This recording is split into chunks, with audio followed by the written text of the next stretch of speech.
Hello friends, welcome back to my channel. I am advocate Meenakshi. मैं आपका अपने channel पर स्वागत करती हूँ। इस वीडियो में मैं आपको बताऊंगी कि जन विश्वास संशोधन विधेयक 2026 के प्रमुख प्रावधान क्या हैं जो अब चर्चा में है। सरकार का मुख्य उद्देश्य परिवहन और कानूनी नियमों को सरल बनाना, लोगों को राहत देना और अदालती मुकदमों के बोझ को कम करना है। विधेयक के मुख्य बिंदु क्या हैं? सबसे पहला बिंदु है ड्राइविंग लाइसेंस में बदलाव। ड्राइविंग लाइसेंस के एक्सपायर होने के बाद 30 दिनों का ग्रेस पीरियड मिलेगा, जिसमें लाइसेंस वैध माना जाएगा। रिन्यूअल के नियमों को और आसान बनाया गया है। अब रिन्यूअल उसी तारीख से लागू होगा जिस दिन आप उसे बनवाते हैं, ना कि पिछली एक्सपायरी डेट से। सेकंड नंबर पे वाहन पंजीकरण में जो नियम है उनमें भी परिवर्तन हुआ है। अब आप अपने वाहन का रजिस्ट्रेशन पूरे राज्य में कहीं भी करवा सकते हैं। आपको स्थानीय आरटीओ तक सीमित रहने की जरूरत नहीं है। रजिस्ट्रेशन कैंसिलेशन और इंश्योरेंस ट्रांसफर की सूचना देने की समय सीमा को 14 दिन से बढ़ाकर 30 दिन कर दिया गया है। नंबर थर्ड क्या है? सजा प्रणाली में भी काफ़ी सुधार किए गए हैं। कुल 784 प्रावधानों को बदलाव कर दिया गया है, जिनमें 717 को डिक्रिमिनलाइज किया गया है, अपराध की श्रेणी से बाहर कर दिया गया है। जेल की सज़ा के बजाय अब पेनाल्टी और जुर्माने पर ही फोकस किया गया है, जिसे सरकारी अधिकारी सीधे लगा सकते हैं, जिससे कोर्ट के चक्कर काटने से बचा जा सकता है। थर्ड नंबर पे जो आपको बताया मैंने वो सज़ा प्रणाली में सुधार था। Fourth number hit and run और अन्य अपराध के मामलों में जेल की सज़ा को कम करके आर्थिक दंड पर जोड़ दिया गया है। 1 लाख से 5 लाख रुपए तक की पेनाल्टी रखी गई है। बिना टिकट यात्रा और बिना अनुमति काम करने वाले एजेंटों पर भी अब सीधे डिपार्टमेंट द्वारा पेनाल्टी लगाई जाएगी। Bill ease of doing business और ईज ऑफ लिविंग को बढ़ावा देने के उद्देश्य से लगाया गया है, ताकि नागरिक कानूनी उलझनों से बच सके।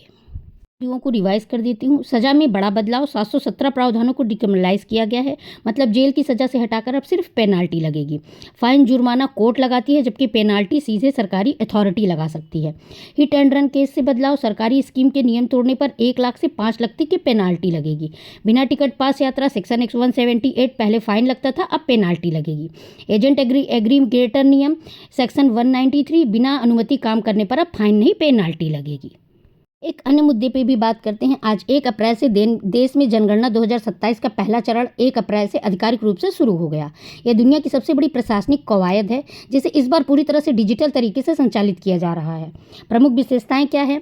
सेल्फ इन्यूमरेशन, स्वगणना होगी। नागरिकों को पहली बार ऑनलाइन पोर्टल के माध्यम से अपनी जानकारी स्वयं दर्ज करने का विकल्प दिया गया है। डिजिटल सुरक्षा, डेटा की गोपनीयता और सुरक्षा के लिए विशेष डिजिटल सुरक्षा उपाय किए गए हैं। यह डेटा पूरी तरह से निजी है और इसे आरटीआई या कोर्ट के माध्यम से भी सार्वजनिक नहीं किया जा सकता। प्रक्रियाएं क्या हैं? यह 2 चरणों में पूरी होगी। पहले चरण में मकान सूची हाउस लिस्टिंग की जाएगी, जिसमें 33 महत्वपूर्ण सवाल पूछे जाएंगे। मैन पावर प्रक्रिया क्या होगी? 2 चरणों में होगी। पहले चरण में मकान सूची हाउस लिस्टिंग की गई, जिसमें 33 महत्वपूर्ण सवाल पूछे जाएंगे। मैन पावर क्या है? पूरे देश में लगभग 30 लाख से अधिक प्रगणक, इन्यूमरेटर्स और पर्यवेक्षक महाअभियान में शामिल है। इसी के साथ ही जनगणना का महत्व भी मैं आपको बता दूं। सरकार इसका उपयोग सरकारी योजनाओं को लागू करने, शिक्षा, स्वास्थ्य, रोजगार नीतियों को तय करने, संसाधनों का सही वितरण सुनिश्चित करने के लिए करती है। इस बार की जनगणना में जातिगत गणना को भी शामिल किया गया है।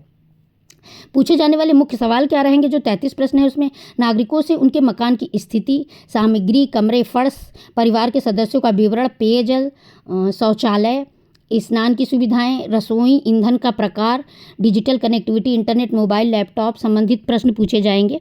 और इस तरीके के प्रश्न भी होंगे कि आप रसोई घर में किस तरीके का अनाज, मोटा अनाज, पतला अनाज खाते हैं, आपके घर में कितने एसी हैं या कितने कौन कौन से साधन हैं। इन सारी तरीके की बातों को जनगणना में पूछा जाएगा। 33 प्रश्न जो रहेंगे वो आपके निजी ज़िंदगी से रिलेटेड रहेंगे, जिनको आपको बताने में कोई प्रॉब्लम नहीं होनी चाहिए, क्योंकि इसको बताने के बाद ही आप एक सही नागरिक सिद्ध होंगे और सरकार की सारी नीतियों को समझने में और समझाने में भी सहायक बन पाएंगे। तो इन सारी बातों पे चर्चा करने के बाद जन विश्वास विधेयक 2026 जो प्रमुख प्रावधान है उनको मैंने आपको अच्छे से समझा दिया और बता दिया, और जो भी बदलाव होंगे वो 1 तारीख से लागू किए जाएंगे। और बहुत सारे ऐसे बदलाव हैं जिनको मैंने डिटेल्स में समझाया। तो अब एक चीज़ तो जहाँ तक मेरे समझ में आ रही है कि शायद गवर्नमेंट ये करना चाह रही है कि जो कोर्ट कचहरियों पे बहुत ज़्यादा प्रेशर पड़ रहा था, वर्कलोड, केसेस इतने पेंडिंग थे, जिसकी वजह से अब वो उन्हीं स्तर पे उनको सुलटा देना चाहती है। और या तो फिर करप्शन इस एक उसमें मेरे दिमाग से जहाँ तक आ रही है बात, करप्शन बढ़ने की बहुत सारी बहुत ज़्यादा संभावनाएं हैं। कोर्ट कचहरी में मामला डिले तो होता है, टाइम तो लगता है, बट ये एक रहता है कि प्रोसेस वाइज काम होगा तो उतना करप्शन होने की संभावना नहीं है। लेकिन अब ये प्रोसेस थोड़ा सा इस तरीके से है कि डायरेक्टली डिपार्टमेंट में ही पेनाल्टी के रूप में लिया जाएगा, तो शायद करप्शन बढ़े। आई डोंट थिंक, बट मुझे ऐसा लगता है। अब आप लोगों को कैसा लगता है आप लोग कमेंट सेक्शन में बताइएगा। और जो जनगणना 1 तारीख से, आज 1 अप्रैल है, से स्टार्ट हो गई है। तो बस इतना ही। इस सारी बातों को मैं आपको इसलिए भी समझाना चाहती थी कि एक आम नागरिक होने के साथ साथ आप एक भारतीय नागरिक हैं, इसलिए आपको ये पता होना चाहिए इन सारे विषयों पे। और इसी तरीके की जानकारीपूर्ण वीडियो मैं आपके लिए लेके आती रहूँगी।